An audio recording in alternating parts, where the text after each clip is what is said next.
The moment you transgress the law, you sin against God. So therefore, God, Satan is trying to tell the world that the law is nothing. And that's why even in our time today, there are many Christians claiming that they are Christians, but denying to follow the law of God. Because they said, oh, it's impossible for us to obey the law. It is impossible for us to be obedience to the law of God. It's very hard. But we should always remember that, the law of God is it's our law of liberty. We have freedom. Now, just try to how to say that one? Just try to rob something in the jewelry store.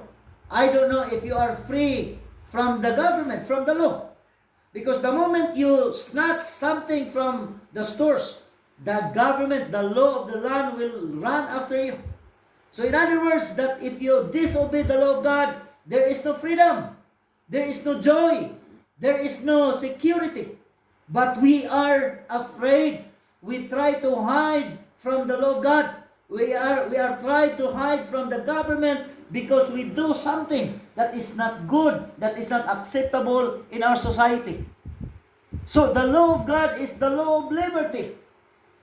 And so that's why Satan is trying to introduce that the government of God is unfair, tempting our first parents by using an element, by using an animal, a snake, to communicate with our first parents, for them to realize that, wisdom, when the moment they ate the fruit of the tree between good and evil, they thought that wisdom will come out. They will become like God.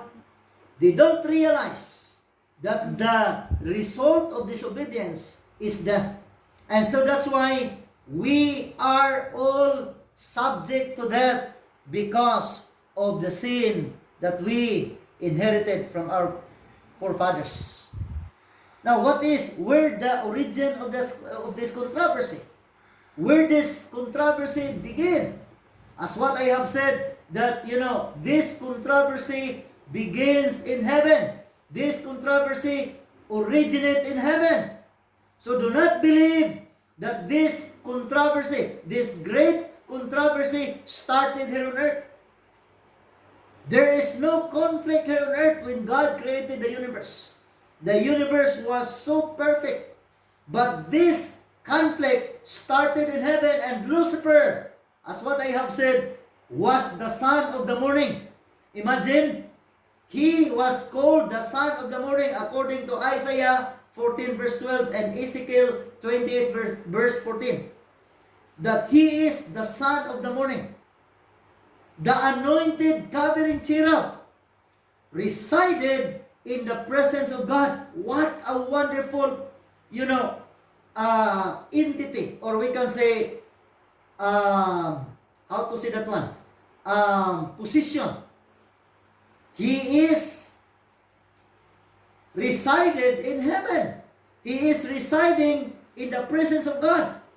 So in other words, that he was so powerful. The problems, the difference between God and Lucifer, because God is all-knowing God.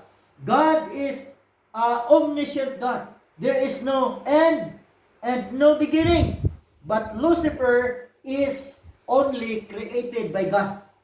He is the creation of God. So, he was not successful in heaven.